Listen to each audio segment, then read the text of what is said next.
अस्सलाम वालेकुम डियर्स। आज जो हमारा लेक्चर है वो सेकंड लेक्चर है जुवेनाइल जस्टिस सिस्टम एक्ट के हवाले से। आज हम जो है juvenile court and arrest of juvenile के हवाले से पढ़ेंगे कि जो जुवेनाइल अरेस्ट होंगे वो किस हवाले से कैसे अरेस्ट होंगे, उसका कौन सा प्रोसीजर होगा। वो जैसे ही अरेस्ट होंगे उसका किसी ऑर्डिनरी कोर्ट में ट्रायल चलेगा या उसके लिए कोई स्पेशल कोर्स होंगे, उसके हवाले से आज हम पढ़ेंगे कि ये जुवेनाइल कोर्ट के जो जुवेनाइल केसेस हैं इसके हवाले से किसी कोर्ट को एक्सक्लूसिव जुरिस्डिक्शन है या किसी ऑर्डिनरी जो है कोर्ट में ही इनका जो है ट्रायल चलेगा। हम पिछले जो है लेक्चर का थोड़ा रिकेप लेंगे कि पहले हमने इसका जो सेक्शन 1 पढ़ा है जो बता रहा था कि दिस एक्ट में be called juvenile justice system act 2018। ये जो हमारा एक्ट था ये रिपील हुआ है सेक्शन 25 ऑफ दिस एक्ट। इस एक्ट के सेक्शन 25 में जो है वो JJSO juvenile justice system order 2000 को रिपील किया है। तो ये हमारा एक न्यू लॉ है जो एप्लीकेबल है पूरे पाकिस्तान में। सेक्शन 2 ने इसने डिफ़ाइन किया था, जो इसके कुछ हमारे डेफिनेशंस थे। बेस्ट इंटरेस्ट ऑफ चाइल्ड क्या है, चाइल्ड का मतलब क्या है, चाइल्ड जो है हमारा चाइल्ड इट मीन्स कि 18 ईयर्स का जो हो, कोड का मतलब क्या होगा, कोड का मतलब ये होगा कि CRPC। तो ये कुछ ऐसे डेफिनेशन हमने पीछे पढ़ी थी। आप पहला लेक्चर देख के फिर आप जो है सेकंड लेक्चर की तरफ बढ़ेंगे तो आपको आसानी से समझ में आएगा कि हम जो जुवेनाइल कोड पढ़ेंगे तो उस हवाले से। जुवेनाइल कोड क्या है कि the government in consultation with the concerned high court shall by notification the official gazette establish or design one or more juvenile code within a period of 3 months। कि ये जो हमारा सेक्शन नंबर है juvenile code, juvenile code under section 4 के मुताबिक क्या होगा कि ये गवर्नमेंट इस्टेब्लिश करेगी। कौन करेगी? गवर्नमेंट इस्टेब्लिश करेगी with consultation of high court, टेशन ऑफ के within 3 months from the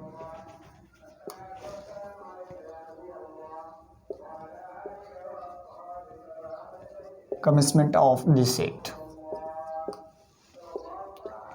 इस एक्ट के आने के बाद, इस एक्ट के आने के बाद गवर्नमेंट क्या करेगी कि जुवेनाइल कोर्ट को इस्टेब्लिश करेगी।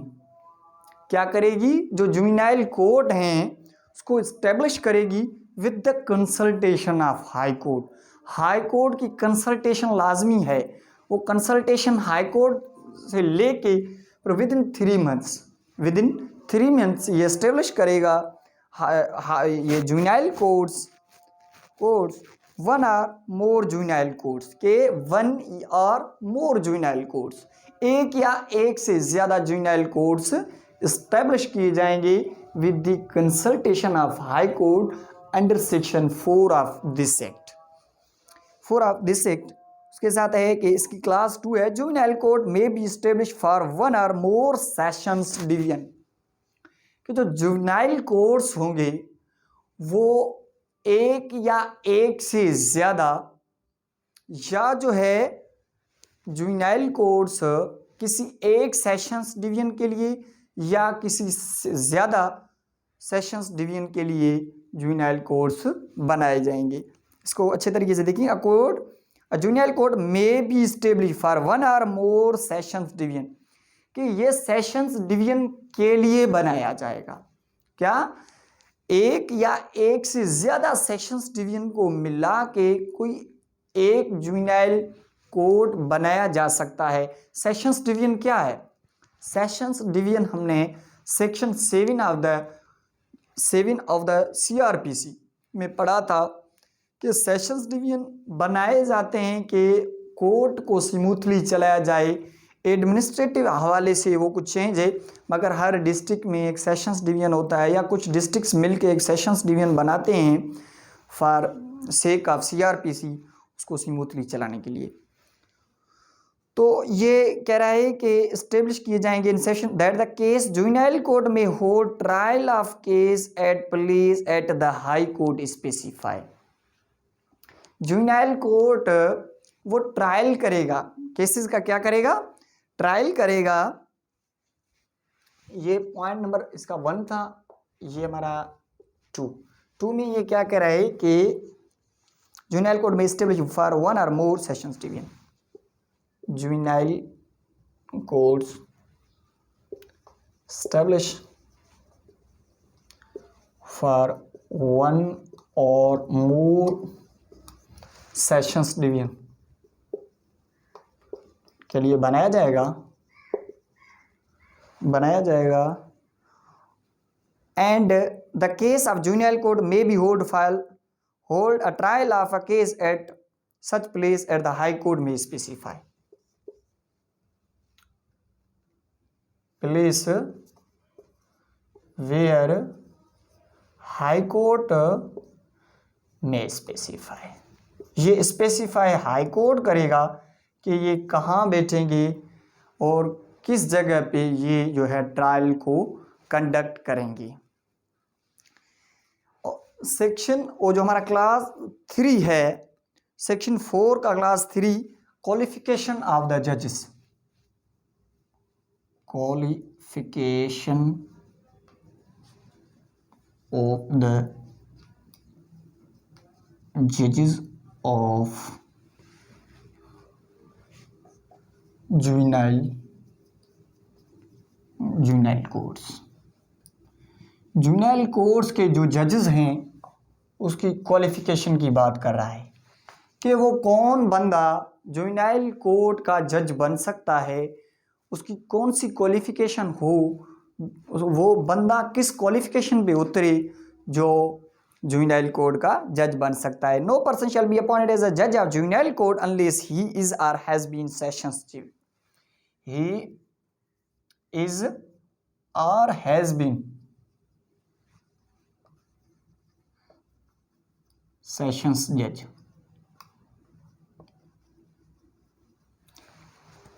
ही इज और हैज बीन, इसका क्या मतलब है? इसका मतलब है ये है कि या तो ये बंदा सेशंस जज है या वो बंदा सेशंस जज हो चुका है।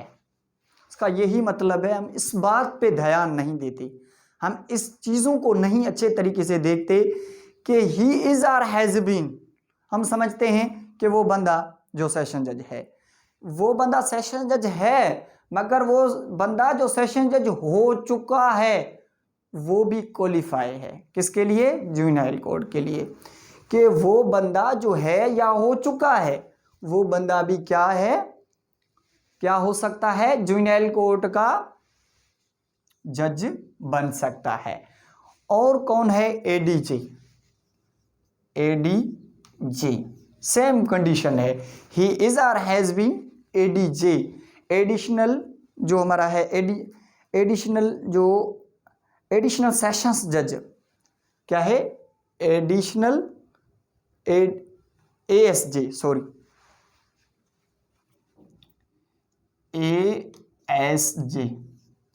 एडिशनल सेशंस जज हो, वो है या हो चुका है, उसकी क्वालिफिकेशन ये होना चाहिए, या वो बंदा और एडिशनल सेशन जज और judicial magistrate vested with powers under section 30 of the code और जुडिशियल मैजिस्ट्रेट हो, JM, judicial magistrate JM,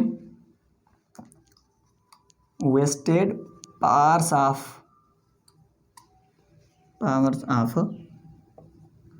section 30 of CrPC में जो जेएम बनता है, जुडिशियल मैजिस्ट्रेट, जो सेक्शन 30 के पावर्स यूज करता है, जो सेक्शन 30 के मुताबिक अपॉइंट होता है, जिसको पावर्स वेस्ट किए होते हैं, वो बंदा भी क्वालिफाई है जुवेनाइल कोर्ट का जज बनने के लिए। और कोई वकील बन सकता है और practising advocate who has at least 10 years standing at bar. Practising advocate जिसकी at least 10 years standing at bar हो। स्टैंडिंग एट बार हो के मतलब ये है कि वो बंदा 10 साल तक कोर्ट में कंटिन्यूसली उसकी एक प्रैक्टिस रही है, तो वो बंदा जो है जज बन सकता है किस चीज़ का? जुवेनाइल कोर्ट का। कि bar at the shall be appointed on such terms and conditions as the government may determine consultation with concerned high court। ये कंसर्न्ड जो हाई कोर्ट है, कंसर्न्ड हाई कोर्ट की कंसल्टेशन से क्या बनेंगे? ये जजेस बनेंगे। जो जुवेनाइल कोर्ट के जजेस होंगे वो कंसर्न्ड हाई कोर्ट के जजेस के कंसल्टेशन से गवर्नमेंट वो अपॉइंट करेगी जो है जुवेनाइल कोर्ट के जज। अब क्वालिफिकेशन की बात करें कि वो बंदा जो सेशंस जज है या हो चुका है, ASJ है या हो चुका है, JM जो vested powers authority of the CRPC, or practising advocate at least 10 years standing at bar हो, वो बंदा भी क्वालिफाई है जुवेनाइल कोर्ट का जज बनने के लिए। तो ये हमारा सेक्शन 4 क्लास 3 में इसकी क्या है? क्वालिफिकेशन है। सेक्शन 4 क्या? Section 4 class 4 juvenile court shall have exclusive jurisdiction to try cases in which juvenile is accused of commission of an offence. कि इसका क्या है? जुवेनाइल कोर्ट में क्या है? इसका एक्सक्लूसिव जुरिसडिक्शन है। जुवेनाइल केसेस के हवाले से एक्सक्लूसिव जुरिसडिक्शन है। एक्सक्लूसिव जुरिसडिक्शन से मतलब क्या है? एक्सक्लूसिव जुरिसडिक्शन से ये मतलब है कि ये केसेस जुवेनाइल कोर्ट ही सुनेगी, किसी और कोर्ट के पास ये अख्तियार नहीं कि ये केसेस उन कोर्ट में चलाए जाएं, क्योंकि जुवेनाइल कोर्ट के पास सेक्शन 4 उसके क्लास 4 में सबसेक्शन 4 में ये बताया गया है कि juvenile courts have exclusive jurisdiction for juvenile courts to try it. जो हमारे केसेस होंगे जुवेनाइल के रिलेटेड वो क्या होंगे? एक्सक्लूसिव जुरिसडिक्शन होगी। Exclusive jurisdiction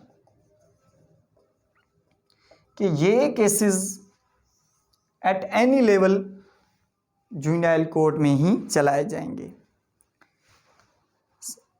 Subject to subsection 4, on the commencement of this act, all cases pending before a trial court in which a juvenile is accused of an offence shall stand transferred to the juvenile court having jurisdiction।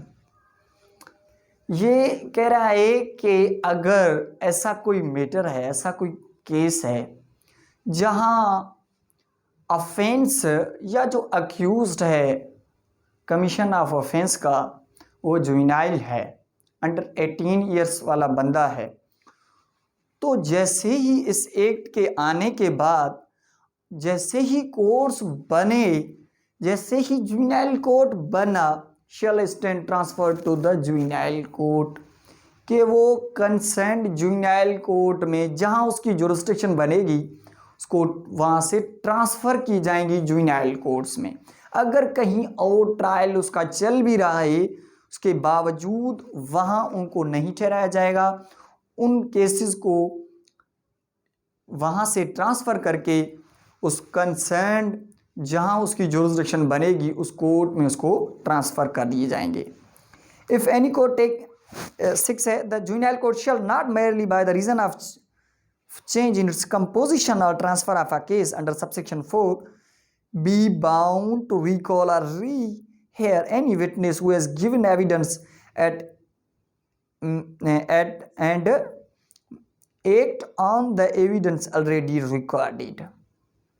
Subsection 6 क्या कह रहा है? Subsection 6 ये कह रहा है कि अगर किसी ट्रायल कोर्ट ने पहले कुछ चीज़ कर लिया है, जो प्रोसीडिंग है उसके कुछ जो मामलात हैं उसने हल कर लिए हैं, रिकॉर्डिंग ऑफ एविडेंस कर लिया है, या ऐसे किसी भी स्टेज से वो क्रॉस हो चुका है, तो जो जहां ट्रांसफ़र हो रहा है केस जुवेनाइल कोर्ट में, तो जुवेनाइल कोर्ट बाउंड नहीं है को रीहियर करे, री रिकॉर्ड करे। ये बाउंड नहीं है, इट मीन्स वो बाउंड नहीं है। इसका ये मतलब नहीं कर नहीं सकती, कर सकती है, मगर ये बाउंड नहीं है। अगर जहाँ से वो ट्रांसफ़र हो के ऐसे वहाँ से स्टार्ट करना चाहे तो कर सकती है। If any court Cognizant of offence finds that an accused brought before it is a juvenile, it shall transfer his case to the juvenile court for further proceedings। जो अक्यूज्ड है जुवेनाइल है, ये फाइंड हो जाता है कि वो juvenile है, तो जुवेनाइल कोर्ट में उसको लाया जाएगा और जो फर्दर प्रोसीडिंग है उसको आगे चलाया जाएगा। On taking cognition of offence the juvenile court shell decide the case with in 6 month। कि जो टेन्यूअर है या जो ड्यूरेशन है disposal of the cases of juvenile, तो वो 6 month है। 6 month में एनी हाउ उनको जो है करना है। अगर 6 month में नहीं भी हो रहा तो फिर ये परमिशन कंसेंट हाई कोर्ट से लिया जाएगा बाय द जुवेनाइल कोर्ट। अगर जुवेनाइल कोर्ट को नहीं मिल रही तो वो जो एप्लीकांट है, जो अक्यूज्ड है, या वो जो बंदा आया है जो कंप्लेनेंट है, वो भी हाई कोर्ट से ये परमिशन ले सकता है। Where the case is not decided within 6 months in terms of subsection 8, the juvenile court shall seek the extension from the high court। कि हाई कोर्ट से ये एक्सटेंशन सीख करेगा, वो एक्सप्लेन करेगा, रीज़न देगी कोर्ट की उन्होंने ये विद इन जो प्रिस्क्राइब्ड टाइम है, उस प्रिस्क्राइब्ड टाइम में क्यों केस डिस्पोज ऑफ नहीं किया, ये क्या वजह आई जो उन्होंने नहीं किया है। The juvenile court may hold sitting at a place other than the place in which ordinary courts sitting in trial for other cases।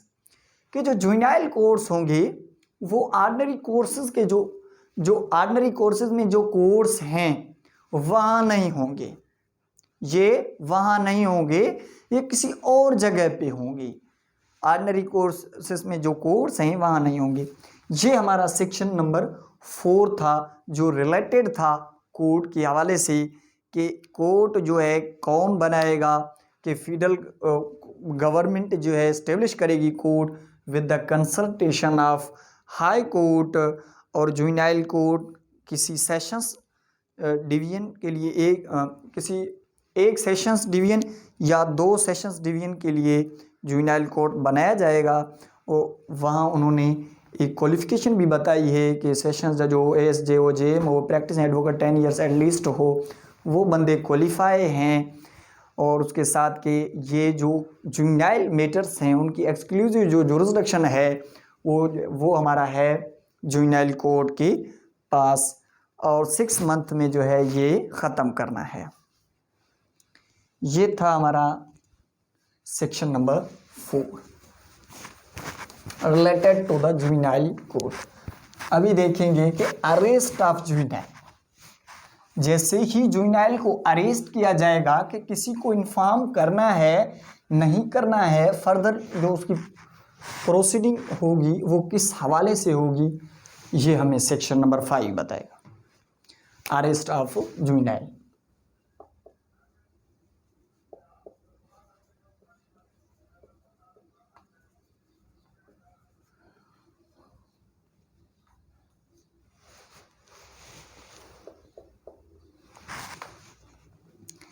The arrested juvenile shall be kept an observation home, and officer in charge of police station shall as soon as possible। पहली बात तो जो बंदा arrest किया जाएगा उसको observation home में रखा जाएगा, उसको जेल में नहीं रखा जाएगा। उसको कहाँ रखा जाएगा? ऑब्जर्वेशन होम में। एंड जो officer in-charge of police station होगा as soon as possible, inform करेगा गार्जियन को। क्या करेगा? Inform guardian of the juvenile after the arrest of juvenile की बात करें, इन्फॉर्म द गार्जियन, उसको इन्फॉर्म करेगा। If he can be found of such arrest and inform him of true of time, date, name, juvenile code before which juvenile shall be produced। तो inform the guardian, guardian को क्या बताया जाएगा? उसको time, date, name और code,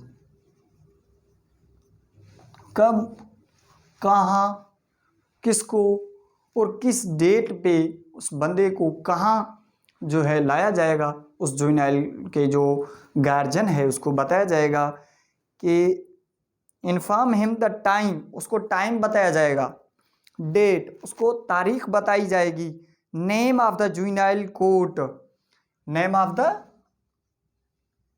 juvenile court, juvenile court का name बताया जाएगा, before which the juvenile shall be produced, उस जुवेनाइल को जिस कोर्ट के सामने प्रोड्यूस करेंगे, और inform the consent probation officer to enable him to obtain such information about the juvenile and material circumstances which may be assistance to the juvenile court for making an inquiry।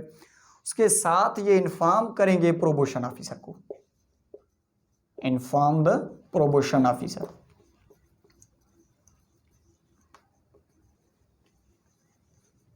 Officer in-charge of police station क्या करेगी? Inform करेगी probation officer को। तो उस हवाले से no juvenile shall be arrested under any of the laws dealing with preventive detention or under the provision of chapter 8 of the code. यहां एक प्रोहिबिशन है, प्रोहिबिशन है कि जुवेनाइल को अरेस्ट नहीं किया जाएगा इन रिगार्ड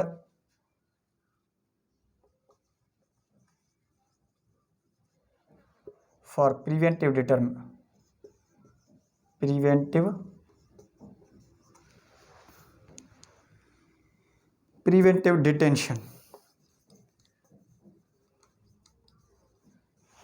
चैप्टर जो हमारा है 8 कि कोई उसने जो है सिक्योरिटी वगैरह नहीं दी है, security for keeping peace and good behaviour के हवाले से जो CRPC 107 डील कर रहा है कि अगर वो नहीं दे रहा तो उसको जेल में नहीं, उसको अरेस्ट नहीं किया जाएगा।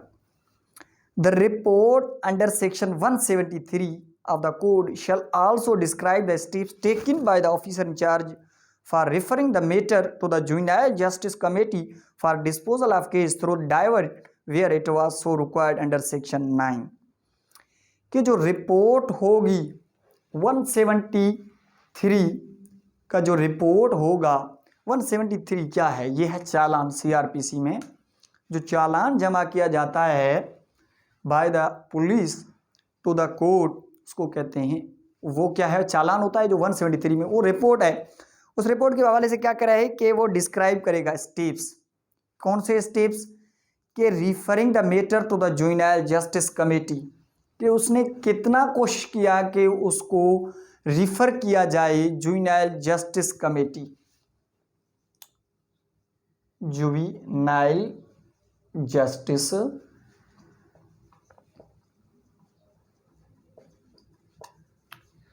तो जुवेनाइल जस्टिस कमेटी के हवाले से वो बताएगा कि उसने कौन से स्टेप्स लिए थे कि इस मैटर को जुवेनाइल जस्टिस कमेटी की तरफ भेजा जाए, बजाय कि ये कोर्ट में जाए, जुवेनाइल कोर्ट में जाए, इसका डाइवर्जन किया जाए।